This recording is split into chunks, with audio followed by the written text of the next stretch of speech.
Astronauts to the moon. 10, 9, ignition sequence start. 6, 5, 4, 3, 2. Welcome to reality.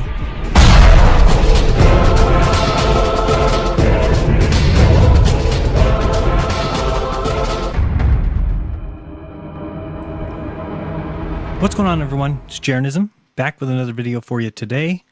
Have to report some NASA news. Doesn't surprise me, it's simply more evidence that supports my reasons for no longer trusting the popular beliefs and the current accepted facts. I also have some other clips to show, and as always, I show all of this for a few reasons. Yes, my beliefs are not mainstream. So to explain my reasonings for doubting some of what science and most of what history has taught me, I like to talk it out. I like to put it out there for others to see so that they can make up their own minds. See, even though I say don't trust me and do your own research, some members of the NFB-CDA, that's the NASA Fanboy Cognitive Dissidence Alliance, they seem to think that those of you watching are so stupid that you just believe everything I say. Personally, I think that's ridiculous. I can honestly say that there is no one on this earth that I agree with 100%. Even the woman I share my life in bed with. She likes to get spanked, I don't. I like to spank, she doesn't. However, we get along great. But if you believe everything I say, you will definitely be wrong on lots of stuff. That's something I've already accepted. When you're taught lies, sometimes you have to make some assumptions and dig through the false to find the true. I end my videos with open your mind, there's truth inside. And these same NFB-CDA members have an issue with that.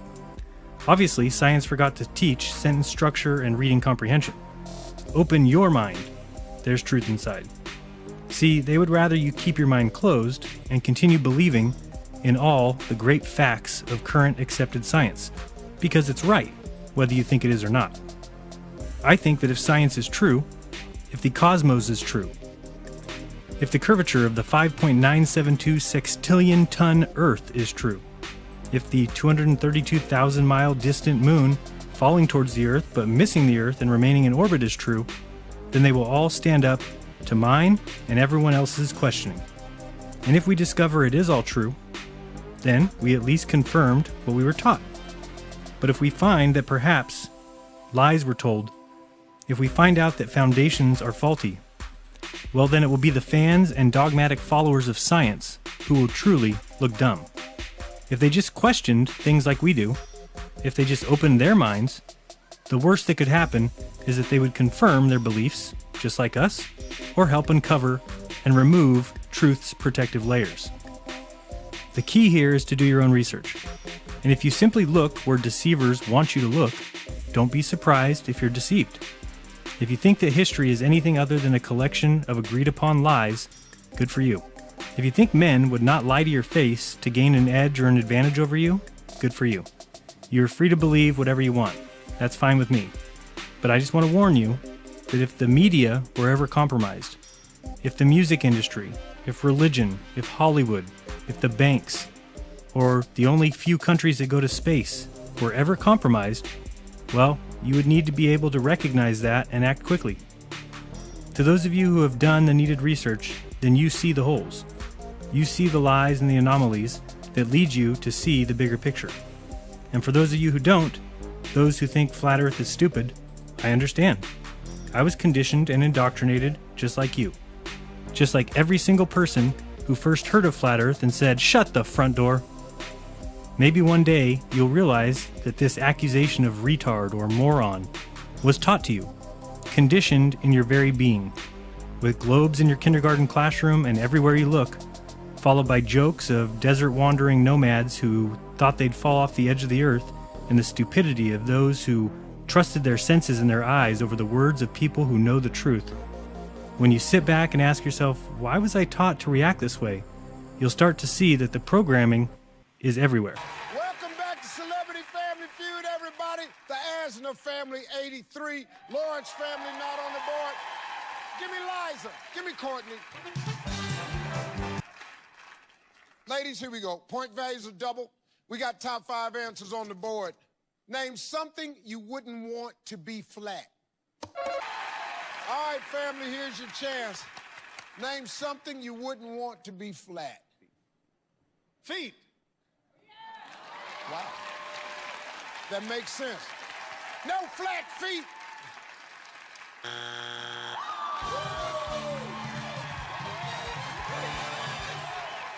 Number 5.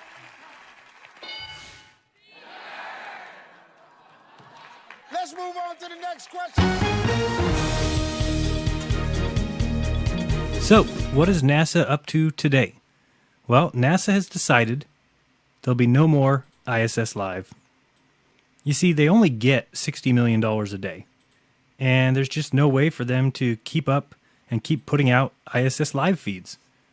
I mean, yes, they still have the ISS in orbit, and yes, the cameras will still be on the craft, but transmitting live video from space, it's just gotten too expensive. But have no fear, NASA still has other ways to lie to you. So you might remember a while back I made the website ball.earth.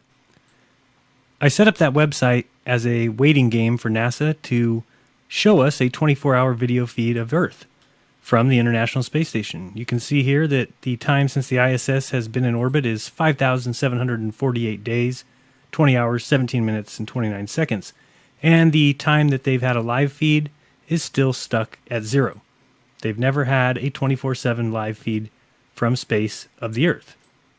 Don't get me wrong, they do show you about 45 minutes every hour and a half, but the other time you get a blank screen.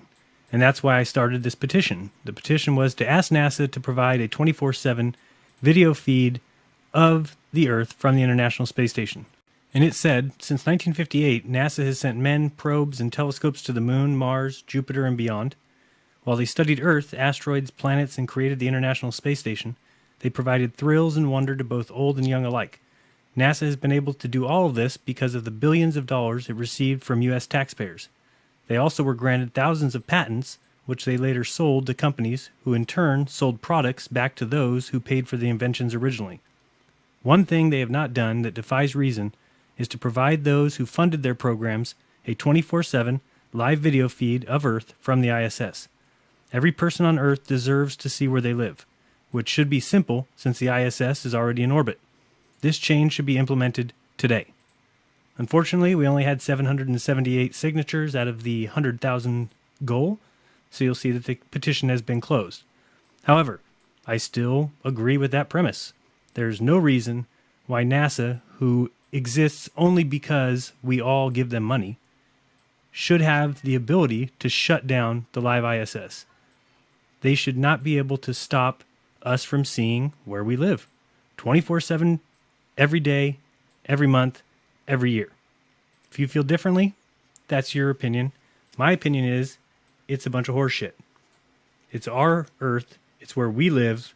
They should have to show us, and they never have, not one time in the past 18 years that they've been in orbit, provided a 24/7 video feed of Earth. Not for one day have they provided an uninterrupted video feed.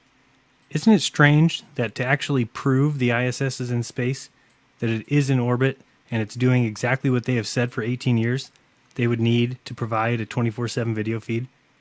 But, with only $60 million a day, I guess you've got to put money where it's needed.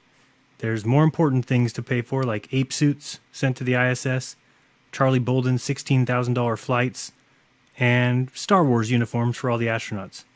Much more important than showing those who have provided the money for NASA to do every single thing it's done a view of where they live. You see, many people don't quite understand or see where deception is possible. Some think that because you can see a little light in the sky with the telescope, that it proves the ISS is up there. They are the same ones who think satellites are possible, that gravity kicks are possible, RCS thrusters and pictures sent billions of miles back to Earth are all possible, but can't see how a light in the sky might be fabricated. And that, of course, is where a 24/7 live cam would come into play. Just because you can see the ISS fly by in the sky above your head at a certain time of night or day doesn't mean that that is the actual ISS and it is exactly where they say. That would take more observers. But if we had multiple observers on the ground with telescopes, all tracking the ISS and a live video feed from the ISS looking back down at Earth, then you would have what's needed for proof. You would be able to test it all to make sure that the craft is exactly where it's supposed to be and to make sure you see it exactly where it's supposed to be. As it is now, they shut off the camera every 45 minutes. How would you ever be able to determine if it was the actual ISS that you were seeing? Now, why would you doubt them? Well, it could be images like this, which shows a NASA helium balloon taking up a pretty large satellite. In fact, NASA has been launching 50 balloons a day, some of them carrying 8,000 pounds. That's as much as 3 small cars. You could also look into the fact that Google has just purchased Titan Aerospace. And who exactly is Titan Aerospace? Well, they make drones. It says here in the article, Titan touts a variety of applications for its drones, including data delivery, crop monitoring, and search and rescue aid. These drones fly at 65,000 feet. The vehicles can stay aloft for up to 5 years without having to land or refuel, making them an intriguing possibility for beaming out internet service or fooling the entire world. I added that last part. Of course, it could be the ISS that we see high in the sky. It's only 250 miles away. Now think, when you're flying in an airplane, you're about 7 miles high. Do you think you'd be able to see a lit football field from 7 miles high? How about 20 miles high? How about 100 miles high? How about 200 miles high? How about 250 miles high? Well, just look up in the sky. You can easily see the ISS right above your head. No chance it's at 65,000 feet. Clearly, it's 250 miles away, but if you look slightly off to the right, you can see Cassiopeia, which is just a short 95 quadrillion miles away. Man, these eyes, made up of stardust, spewed out at the Big Bang, and slowly evolved by natural selection, are amazing.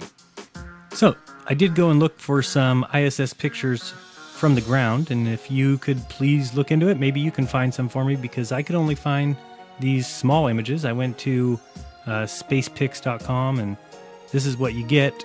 By the time you bring them up, they're all 250 by 250 or terrible little pictures.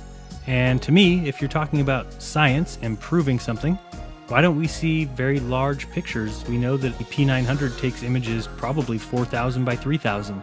And why isn't the EXIF data completely intact? That's what you would expect to see by somebody who's proving that what we see in the sky is shaped exactly like the ISS. Let's run some of these through photo forensics. So on this first image here, you'll see the ISS, and it just looks a little bit blotchy there in the ELA, which is the air level analysis, and you'll see this picture that I took of the moon is obviously much smoother, and that's how you can partially tell if something has not been edited or changed. Now you'll see here, this is the EXIF data, and it's very short, and again, I just ask why people are taking their EXIF data out of these pictures if they're so proud that they're taking pictures and that they're scientific and that these are really pictures of the ISS in space. Here's the next picture. It also is, this one's really bad, as you can tell. Absolutely has been edited, and there's no metadata. Now this next picture is actually pretty good. But when you look at the metadata, you'll see down below for the history of it in Adobe, it says saved, converted, derived, saved, converted, derived, saved. And that's usually a sign that it's been saved and converted, possibly derived, possibly saved and converted again.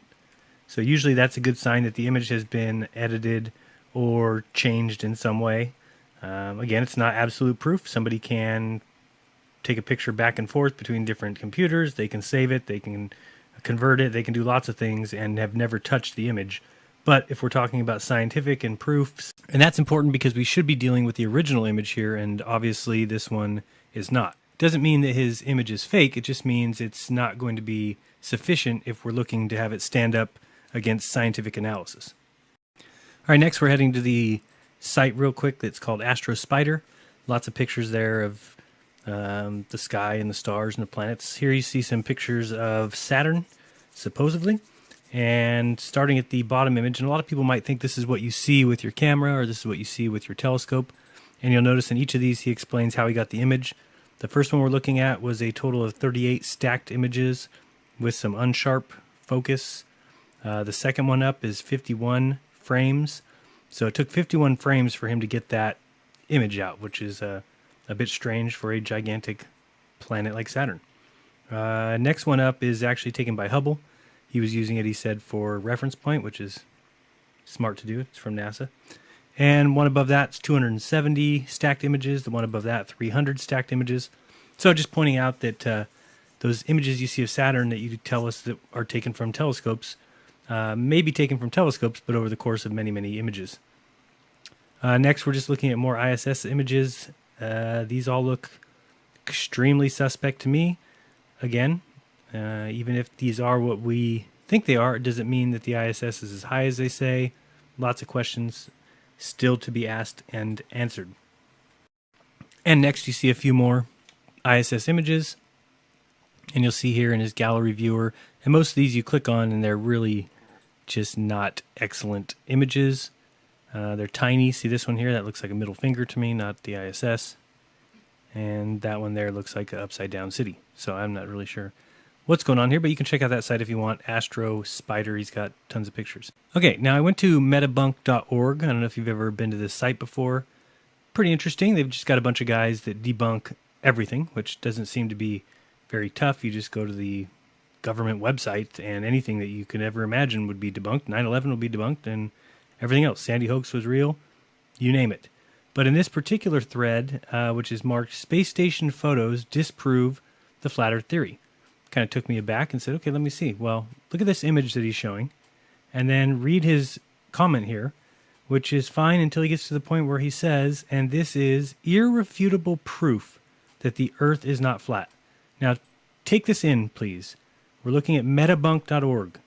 Their job is to debunk anything, meaning if you come up with any conspiracy, they're going to shut you down. They're going to say, nope, they've got the evidence to prove that whatever you're saying is wrong. Yet they claim that a picture that you can't even tell what it is of the ISS in the sky irrefutably proves that the Earth is not flat. I did like this little image here that he did post after, and he was just pointing out that the ball Earth that we get is definitely a fisheye lens, and that other image that was just up is actually the most that the astronauts would even be able to see, which is surprisingly a lot like the hot air balloons we actually have been seeing sent up, or the weather balloons. Now we'll just take a look at some of the clips that are just funny submissions from different space agencies. This first one is from NASA. It is a side view of the globe, which has always bothered me because I don't think it can exist. And the reason I say that, see if you follow me here, we know that the ISS is going around the planet, they say, correct? It's in orbit. And yet, if there's a camera on the inside of the craft, it always remains upright. Meaning if you're watching it at home, you see the image upright during the entire time. It doesn't ever flip over, it doesn't ever flip to the side, because it's in space, right? There is no up or down, so there's no way for the camera to ever orient itself. It would be where it is at all times. Yet they'll show you views from underneath the globe or from the side of the globe, which would be impossible. How would the camera know that it's on the side of the globe? Every image we get should be from the top middle. I could be wrong, but that's how I understand space to operate. And if it didn't operate that way, then we would see the camera flip upside down as the space station was in orbit of Earth. My next question to you is, how do you argue with this? You just can't. Real is real. Real fake. Next, we get to see China's chance to fake a moon orbit. Let's see how they do. Yeah, that looks real. Now, oh, here we go. Everybody, we're moving here. Yeah, the ball's that small. Okay, got you. Oh, now we get shadows. Okay, stop. Okay, reorienting itself. Luckily, it's got that gimbal, huh? X-axis. And here we go again. I mean, this is really, really good footage right here. Thank you, China, for adding to the preponderance of evidence. Is it going to crash into the moon here?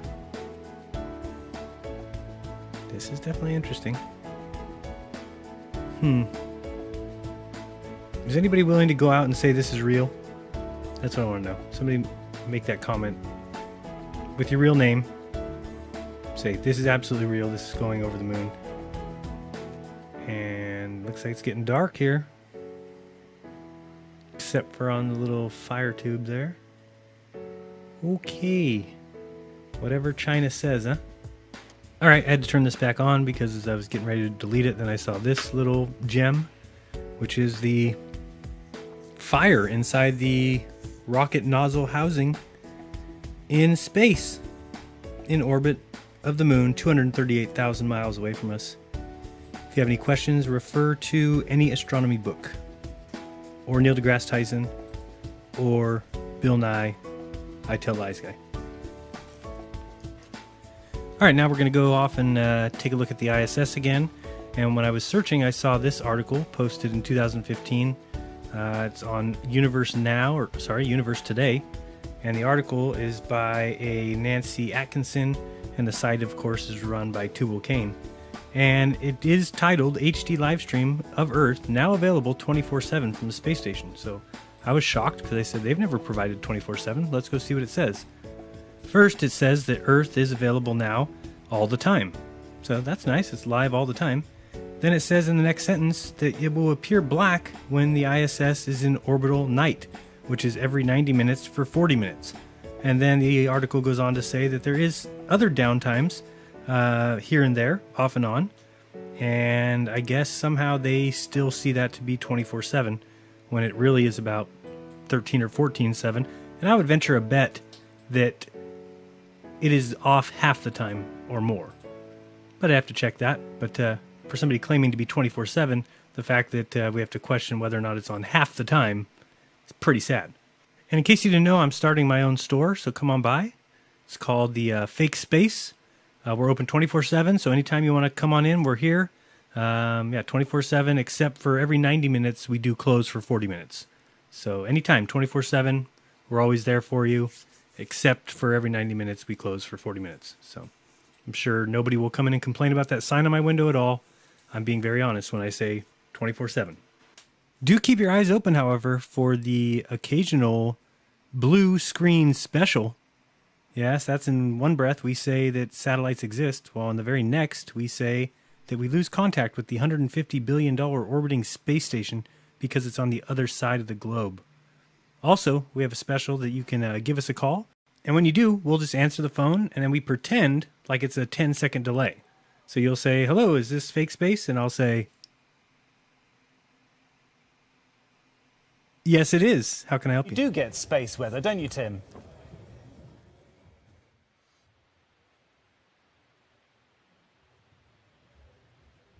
Well, that's a very good question. Yeah, we do get space weather. So I've talked about this before, but I wanted to bring it up again, introduce you to the players in this little escapade here. You have Tim Peake, who's on the ISS talking to a live audience.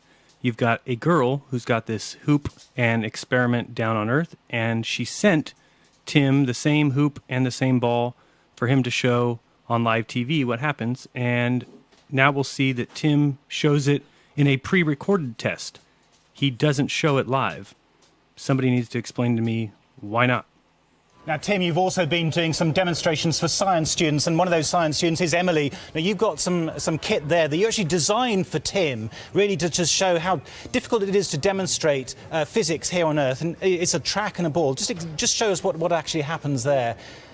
And gravity's really just pulling that ball back down. Now, Tim has actually done the same experiment. You weren't able to do it live, but you weren't able to do it live, but you weren't able to do it live, but you weren't able to do it live, but you weren't able to do it live. But we don't seem to have the video, unfortunately. But the ball the ball does continue all the way around. Just explain, Tim, what's happening. Tim, I'd rather you explain why you can't show it live. Why must this be pre-recorded?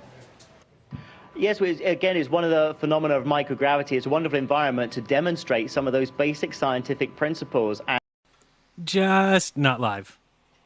Well, I guess we'll never know why that would have been so impossible to show in a live experiment.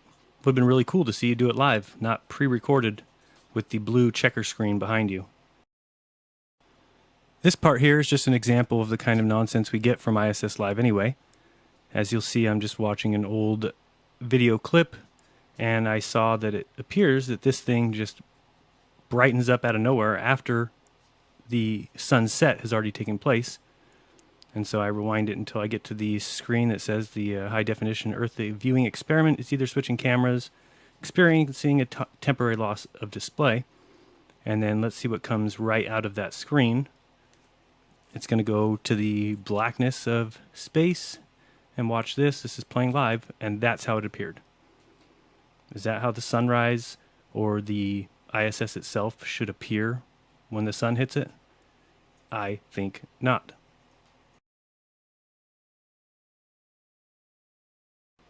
And these things are just obvious to me. And again, my opinion does not mean that it's truth. I do not know, as people like to say, the truth. But I do know, again, my opinion, I don't live here. I don't live on this ball in the floating of outer space, traveling some 5 trillion miles a year. I just don't. If you want to live there, more power to you. Enjoy yourself. Hold on tight for the ride. You never know when you might hit a little bump in the road. Now, for more evidence that whatever's going on up there is nonsense, what if I told you that sea plankton was found on the ISS windows? Russia's space agency claims to have found sea plankton on the outside of the International Space Station. Wait, what? Wait, what? What you talking about, Willis?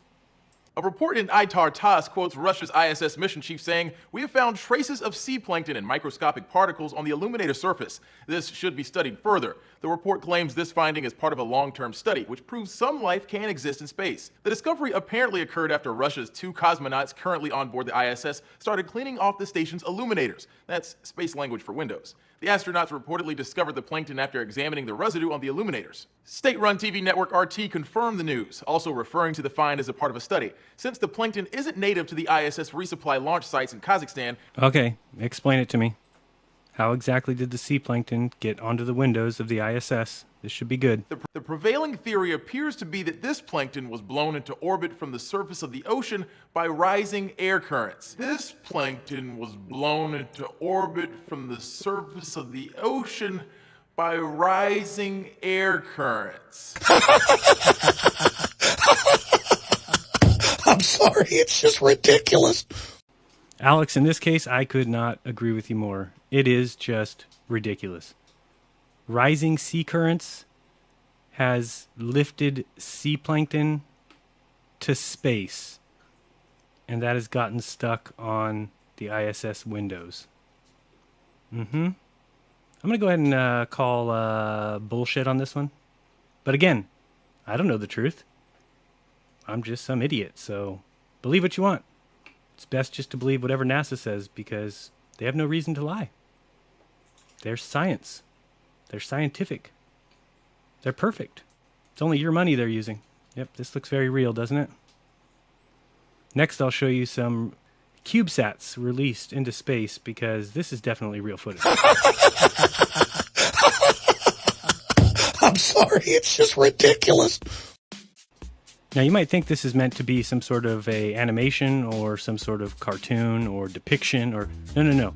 This is actual footage of these CubeSats being released into space above your head.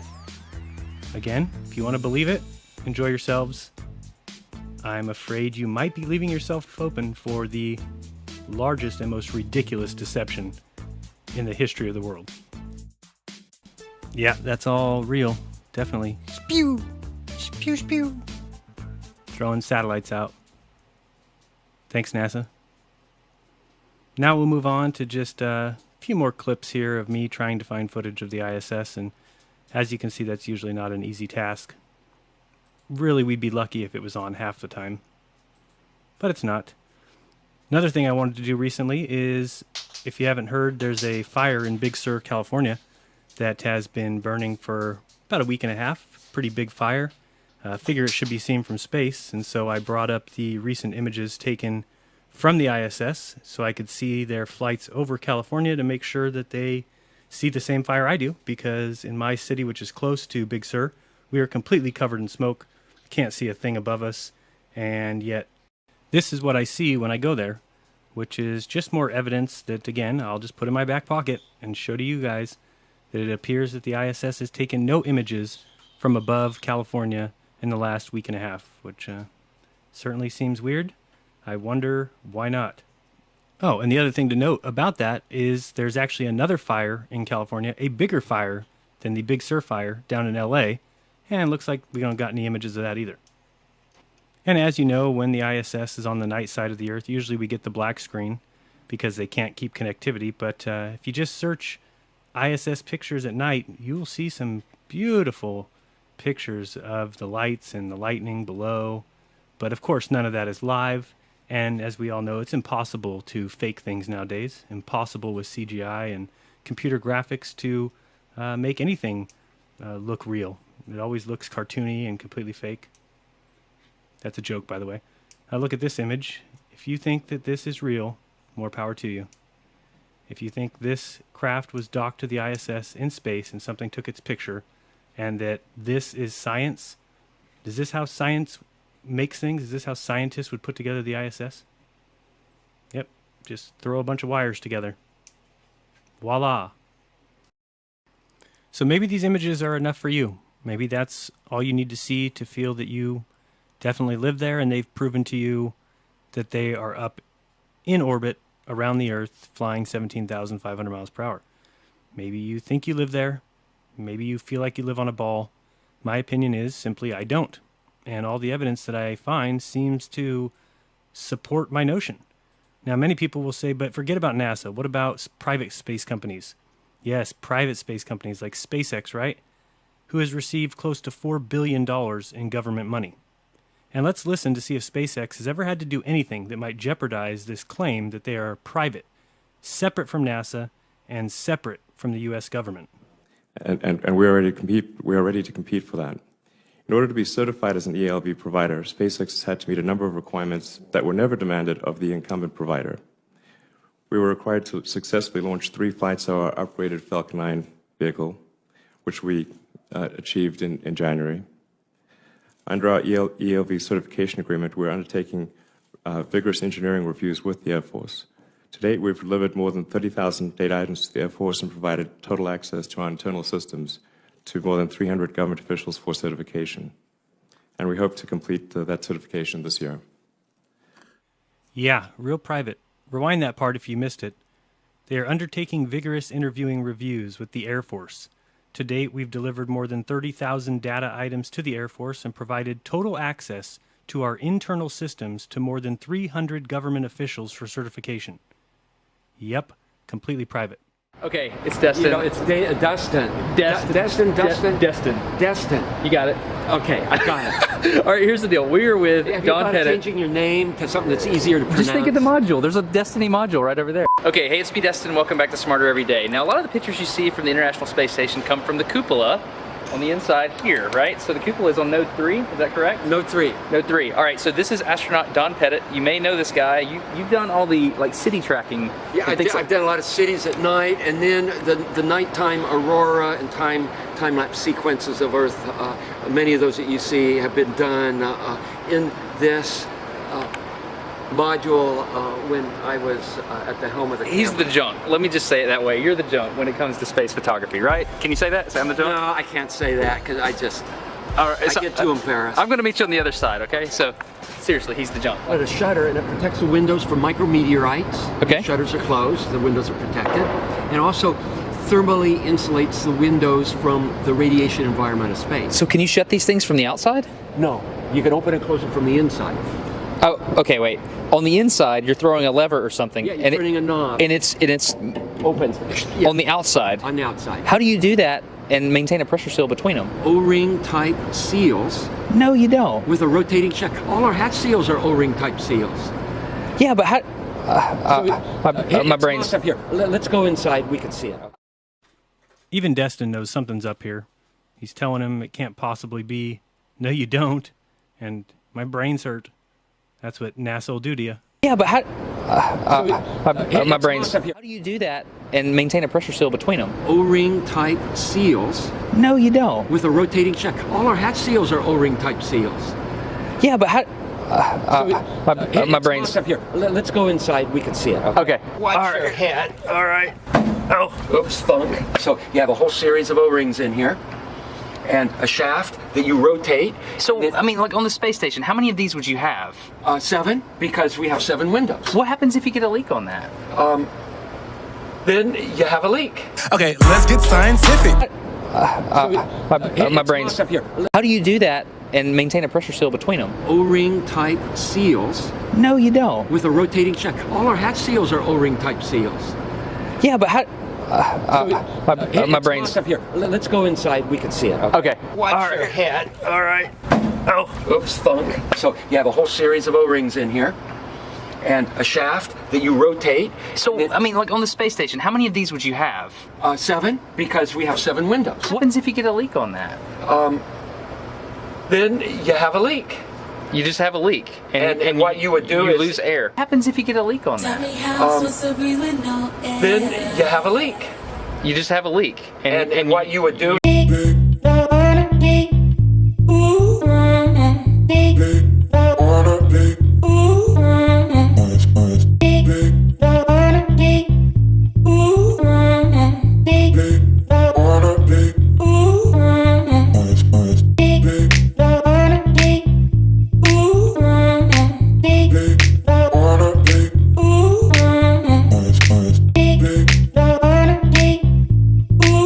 Off the top of my head, but there's probably a plan for replacing the mechanism. Might require a spacewalk. So my question is, how can you operate a lid on the outside of the space station by manipulating something mechanical on the inside of the space station without losing air pressure? It's called real good engineering. Okay, let's get scientific. You heard Don Pettit. He said that it takes a really good engineer to design this sort of thing. I'm told the guy quit working on the space program and now owns his own motorcycle parts business. Are you Charlie? Yeah. Hey, I'm Destin. Hey, this guy is Charlie Van Valkenburg. He went to Auburn University as an industrial engineer, and he's got like well over a dozen patents. 20 years ago, he was the lead engineer over the cupola shutter design, but after the project finished, he stopped and went and built his own business. Now, he's so humble about his skills, though, that even the people that work with him had no idea what he did for the space station. When Charlie's team was working on this, they called it Space Station Freedom, which is a really cool name, by the way. This program morphed into the International Space Station program, and Charlie's drawing package was handed over to the Italian Space Agency so the Italians could fabricate it. Charlie, however, kept an entire drawing package because every good engineer knows you might have to go back and look at what you did. We talked about the handles, we looked at the bevel gears, we talked about the cartridge assembly. Okay, we found what might be the most critical part of the entire drawing package. This is the inner shaft, and you can see right here there are 2 grooves, and those grooves are held to within 0.02 of an inch. The reason that's important is because the interface between the inside of that groove and the outer wall that compresses the O-ring, you have to control that because you're taking a circular O-ring and you're going to squish it to an oval. Is that right, Charlie? That's correct. There's another detail to those O-ring grooves, right? Right, these are the dynamic grooves. Those 2 are the ones that actually are turning. Did you hear what he just said? He said they're dynamic O-rings. That means there's a shaft running through it, actually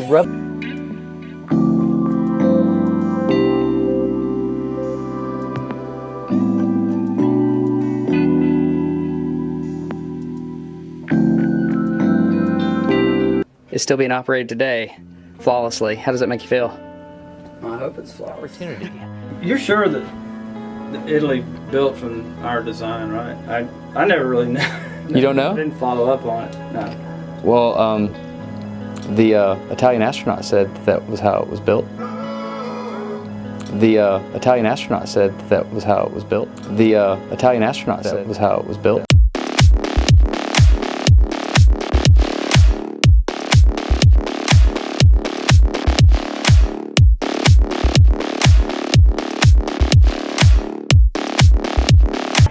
Windows, and every window has its own shutter. And Smarter Every Day, with whom I have connected via Twitter, asked me to give you a demonstration of how we open and close the shutters.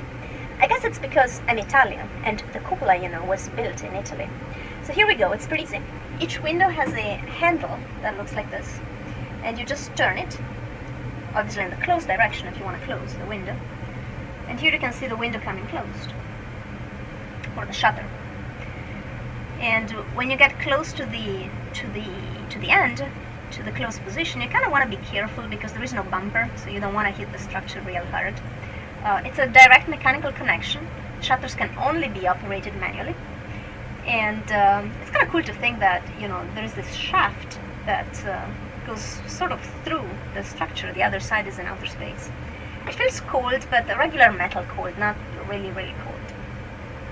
And again, when you get close to structure, you want to be careful not to hit real hard. So this is it. It's pretty simple. I'm European astronaut Samantha Cristoforetti on the International Space Station, and you are getting smarter every day. Have a good one. She just did the Smarter Every Day outro from space.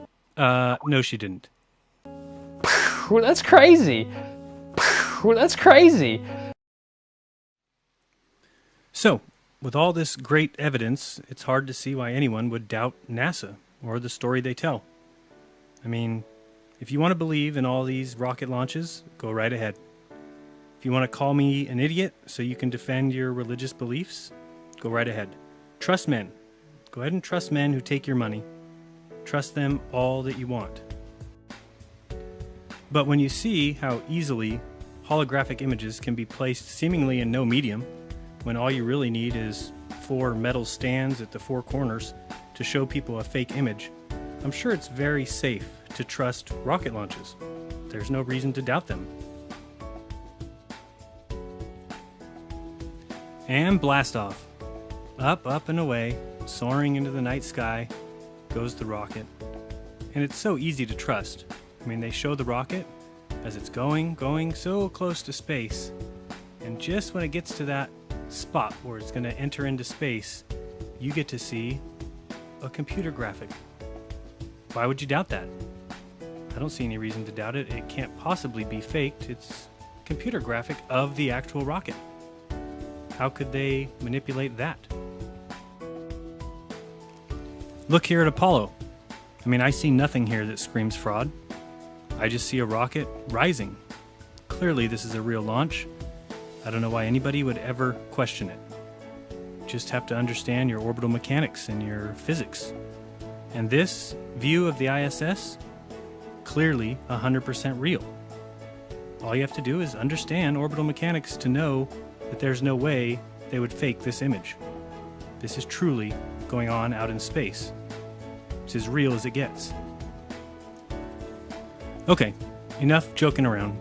Clearly, I see nothing but reasons to doubt NASA, to doubt ESA, to doubt SpaceX, and all those taking my money and not providing me with sufficient proof, showing me they are doing what they say they are. T-minus 15 seconds. T-minus 10, 9, 8, 7, 6, 5, 4, 3, 2, 1. Ignition and liftoff of the Atlas V rocket with Cygnus. Supplies for the crew, experiments for the science. Once you realize that the government and NASA could be using technology far ahead of what I might even know exists, then you should understand how important the few things that can actually prove this would be. And one of those things, of course, would be a 24/7 live view of Earth from space. But nope, NASA has decided to shut her down. Even though they never really supplied it 24/7 view anyway, they're giving it up. So go ahead, keep letting them lie. Do they have a craft in orbit? Yes. Do they have cameras on that craft? Yes. Can they turn them on 24/7? Nope. Yet I'm the idiot for not trusting them. If you can't see that you were taught to have those feelings, that you were taught that blind trust in NASA is scientific, and that you were taught to make fun of those who don't believe in your religion, then it doesn't shock me that you still think you live on a spinning ball in outer space. Be kind, don't lie to each other, and open up your mind, because there's truth inside. This has been Jaronism. Till next time. Peace.